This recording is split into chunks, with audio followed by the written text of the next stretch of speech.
இந்த வீடியோவில் நம்ம என்ன பார்க்க போறோம்னா ரிஷபராசிக்காரர்களுக்கு ஜூலை 2026 எத்தகைய ஒரு மாதமாக பலாபலன்கள் நிறைந்த ஒரு மாதமாக இருக்க போகுதுங்கிறத சயின்டிபிக் வேதிக் அஸ்ட்ராலஜி முறையில் எந்த விஷயத்தையும் மிகைப்படுத்தாமல் பரிகாரங்கள் அது மாதிரி விஷயத்துக்கெல்லாம் போகாமல் எது மாற இடத்தில் ராசிக்கு எந்த மாற டிகிரியில் எந்த கிரகம் இருந்தால் எது மாற ஒரு பொது பலன் பொது தாக்குதல் இந்த ஒளி தத்துவ பிரகாரம் எந்த மாதிரி ஒரு தாக்கம் வந்து ரிஷபராசிக்காரருக்கு கொடுக்கும்.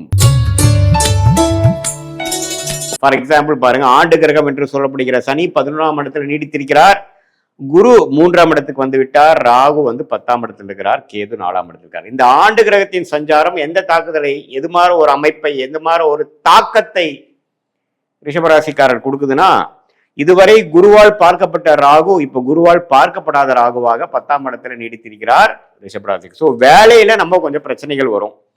இதுவரை கொஞ்சம் ஸ்மூத்தா போயிட்டு இருந்ததெல்லாம் கொஞ்சம் களைச்சுட்ட மாதிரி இருக்கும்.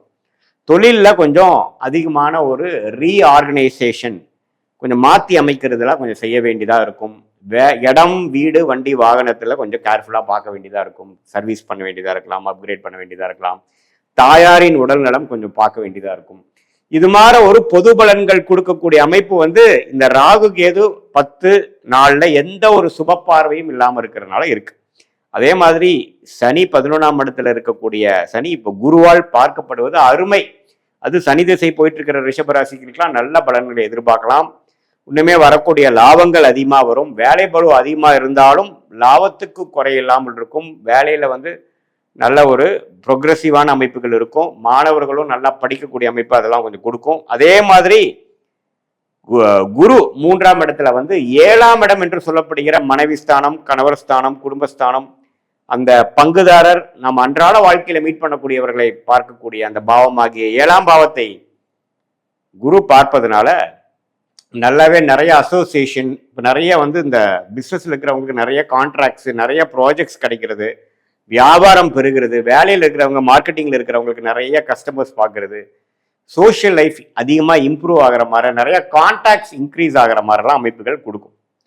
ஸோ இதெல்லாமே கொஞ்சம் நல்ல விஷயம்தான். இது மாதிரி கணவர் மனைவிக்கெல்லாம் கொஞ்சம் கருத்து வேறுபாடு இருக்கிறவங்களுக்குலாம் குருவின் பார்வை கொஞ்சம் நிவர்த்தியா இருக்கும். பட் என்னதான் இருந்தாலும் ராசிக்குள்ள மாதம் முழுவதும் செவ்வாய் இருக்கிறார். ஸோ உங்களோட ரிஷபராசிக்குள்ளேயே செவ்வாய் இருக்கிறது பார்த்தீங்கன்னா கொஞ்சம் கோபதாபங்களையும் எமோஷ்னலான சில விஷயத்தையும் கொடுக்கக்கூடிய அமைப்பு இருக்கு. ஸோ அதனால கொஞ்சம் அமைதி காக்க வேண்டும். வேகம் பெருசா விவேகம் பெருசா அப்படின்னு பார்த்தீங்கன்னா விவேகமா இருக்கிறது தான் பெருசு. காரியம் பெருசா வீரியம் பெருசுன்னு பார்த்தீங்கன்னா காரியம் தான் பெருசு, வீரியம் பெருசுங்கிறதே மறந்துவிடக்கூடாது. ஏன்னா செவ்வாய் ராசிக்குள்ளேயே மாதம் முழுவதும் இருக்கும் பொழுது அப்பப்போ உங்களுக்கு டென்ஷன் ஆகக்கூடிய சிச்சுவேஷன் நிறையா இருந்தாலும் பொறுமை காக்க தவறக்கூடாது. பொறுமை காக்கலின்னா என்ன ஆகும்னா கொஞ்சம் ஆர்குமெண்ட்ஸ் ஆகும். நாம ஏதோ நினைச்சு பேசணும், அது வேற மாதிரி முடிஞ்சிருச்சுறாங்கிற மாதிரி சில அமைப்புகள் வந்து உங்களுக்கு சில பாதிப்புகளை கொடுக்கும். ஸோ அதனால கொஞ்சம் கவனமாக விவேகமாக ரிஷபராசிக்காரர்கள் இருக்க வேண்டும். அதே மாதிரி 2ஆம் இடத்துல புதன் பக்ரமாக பல வாரங்கள் 3 வாரமே இருக்கிறார். சுக்கிரன் 4ஆம் இடத்துக்கு வரார். ராசி அதிபதியே 4ஆம் இடத்துக்கு 2வது வாரத்திலிருந்து வருவது அருமையான விஷயம். ஸோ கண்டிப்பா வேலை தொழில் அம்மா விஷயங்கள் எல்லாம் முன்னேற்றங்கள் உண்டு. தாயார் மூலமா வரக்கூடிய சொத்து, இடம் வாங்குறது, வீடு கட்டுறது, வீடு கட்டி புனியாச்சனை பண்றது, இது மாதிரிலாம் நல்ல அமைப்பை கொடுக்கக்கூடிய ஒரு புது வீட்டில் போய் நம்ம குடியேறுறதுங்கிறதெல்லாம் ரிஷபராசிக்காரர்களுக்கு நல்ல அமைப்பை கொடுக்கக்கூடிய ஒரு மாதமாக இந்த ஜூலை 2026 கண்டிப்பாக கொடுக்குது. அதே சமயத்துல சூரியன் பாருங்க 3ஆம் இடத்துக்கு வரார் 2ஆம் இடத்துல இருந்து, அதுவும் நல்ல மாற்றத்தை கொடுக்கக்கூடிய அமைப்புகள் உண்டு.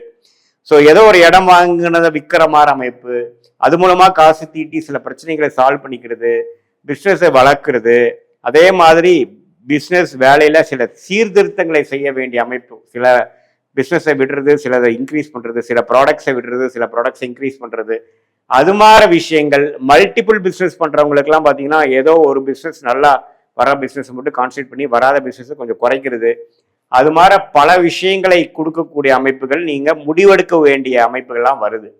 ஸோ எப்பவுமே வந்து அந்த குரு 3ஆம் இடத்துல இருந்து 7, 9, 11 பார்க்கும் பொழுது லாபம் பெறுவதற்காகவும் அடுத்த லெவல் நம்ம முன்னேறுவதற்காகவும் சில முயற்சிகளை எடுக்கக்கூடிய அமைப்புகள் கண்டிப்பாக இருக்கு. அதுல வந்து இந்த ஜூலை மாதம் வந்து நெக்ஸ்ட் வரக்கூடிய காலகட்டத்துக்கு வேணுங்கிற ஒரு அடித்தளத்தை கொடுக்கக்கூடிய ஒரு மாதமாக, அது வேலையில் இருக்கிறவங்களா இருந்தாலும் சரி, தொழில் பண்றவங்களா இருந்தாலும் சரி, படிக்கிற மாணவர்களாக இருந்தாலும் சரி, அதிக முயற்சிகள் எடுத்து அவங்க என்ன எய்ம் பண்ணாங்களோ அதை அடைவதற்காக பெரிய ஒரு முயற்சியும் உழைப்பும் போடக்கூடிய ஒரு அற்புதமான ஒரு மாதமாக இந்த ஜூலை மாதம் இருக்குங்க. ஏன்னா ராசி அதிபதி வந்து 4ஆம் இடத்துக்கு 2வது வாரத்திலே வந்துடுறார். 3ஆம் இடம் அதிகமான குரு புதன் அப்படிங்கிற மாதிரி ஒரு அமைப்புகள்லாம் வந்து சேர்ந்து ஒரு சுபத்துவமா இருக்கும் பொழுது நல்ல ஒரு அமைப்பு இருக்கு. முயற்சிகள் அதிகமாக இருக்கும்.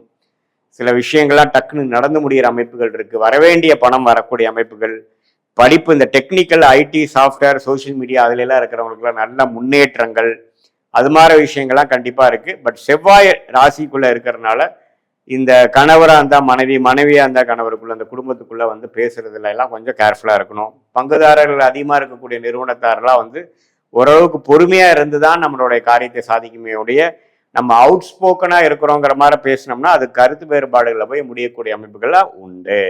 மற்றபடி சனி 11ஆம் இடத்தில் நீடித்திருக்கிறது. அதிக லாபத்தை கொடுக்கக்கூடிய அமைப்பு, லைஃப் ஸ்மூத்தா போகக்கூடிய அமைப்பு, பாசிட்டிவா போகக்கூடிய அமைப்பு எல்லாம் வந்து ஒண்ணுமே மெயின்டைன் ஆகக்கூடிய அமைப்புகளாக இருக்கிறது. ஸோ இதுதான் பொதுவான ஒரு பலனாக ஆண்டு கிரகத்தின் சஞ்சாரமும் மாத கிரகத்தின் சஞ்சாரமும் ஜூலை மாதம் 2026 ரிஷபராசிக்காரருக்கு இருந்தாலும் இது பொதுவான பலன் என்பதை மறந்துவிடக்கூடாது. உங்களுடைய பிறந்த தேதி, பிறந்த நேரம், பிறந்த ஊரை வைத்து நாம் ஒரு அஸ்ட்ராலஜிக்கல் அப்பாயின்மெண்ட்ல பார்க்கும் பொழுது உங்களுடைய லக்னம் என்ன, நீங்க வந்து ரிஷபராசியில ரோகிணி நட்சத்திரமா, மிருகஷீர நட்சத்திரமா, கிருத்திகை நட்சத்திரமா, இப்ப என்ன தசா புக்திகள் போயிட்டு இருக்கு, தசநாதன் புக்திநாதன் உங்க ஜாதகத்துல எப்படி இருக்கார், யோகமான திசை போயிட்டு இருக்கா, அல்லது எப்போ அடுத்த வரக்கூடிய நல்ல ஒரு டைம் எப்போ வருது, எல்லாம் இப்ப பேசின அந்த கோச்சாரத்தையும் சேர்த்து வைத்து பார்க்கும் பொழுது உண்மையே துல்லியமான பலன்கள் சயின்டிபிக் வேதிக் அஸ்ட்ராலஜி முறையில டிகிரி அடிப்படையில பார்த்து எதையும் மிகைப்படுத்தாமல் நெக்ஸ்ட் வரக்கூடிய ஷார்ட் டேர்ம் ஒரு 2 to 4 months எப்படி இருக்கு, அடுத்த வரக்கூடிய லாங் டேர்ம் எப்படி இருக்கு, எது மாற வாழ்க்கை பயணங்கள் நமக்காக காத்திருக்கிறது, எந்த விஷயங்கள் நமக்கு நடக்கிற மாதிரி இருக்கு, எந்த மாதிரி விஷயங்கள் நம்மளோட கர்மால வரல, எந்த பிராப்தங்கள் இருக்கு, எந்த பிராப்தங்கள் நமக்கு சரி வராது, எந்த நேரத்தில் நம்ம இடம் மாறலாம், எந்த நேரத்தில் நம்ம வேலை மாறலாம், எந்த நேரத்தில் இந்த முடிவு எடுக்கலாம், எந்த நேரம் வரைக்கும் பொறுமையாக இருக்கணும், எந்த துறை நமக்கு லாபகமாக யோகமாக வருகிறது, எந்த மேற்படிப்பு வந்து நமக்கு கை கொடுக்கும், கல்யாணம் வந்து அமையக்கூடிய டைம் எப்போ, நம்மளுடைய திருமணம் எப்படி இருக்கு, காதல் திருமணமா அல்லது அரேஞ்ச் மேரேஜா, எது மாதிரி அமைப்புகள் இருக்கு, வெளிநாடு போகக்கூடிய யோகம் இருக்கா, அல்லது நம்ம உள்நாட்டிலே இருக்கிறதா நமக்கு திருப்தியா, நமக்கு யோகமா இருக்கா, அதே சமயத்துல நம்மளுடைய வேலைகள் வந்து அரசு சார்ந்த விஷயமா போலாமா அல்லது பிரைவேட் செக்டாரா போலாமா, எது நமக்கு யோகமா இருக்குன்னு தெரிந்து கொண்டே ஆனால் அதுக்கு தகுந்த மாதிரி திட்டங்களை நீங்கள் தீட்டி வாழ்க்கையில் எளிதில் வெற்றி பெற்று எதிர்நீச்சலே போடாமல் நம்ம கர்மா என்னவோ அதுக்கு தகுந்த மாதிரி நம்மளுடைய செயல்களை அலைன் பண்ணிட்டு அதுக்கு பிரகாரம் நம்ம வாழும் பொழுது எளிதில் வாழ்க்கையில் வெற்றி பெற முடியும் என்று சொல்ல விரும்புகிறேன். மீண்டும் மற்றொரு காணொளியில் சந்திப்போம். நன்றி, வணக்கம்.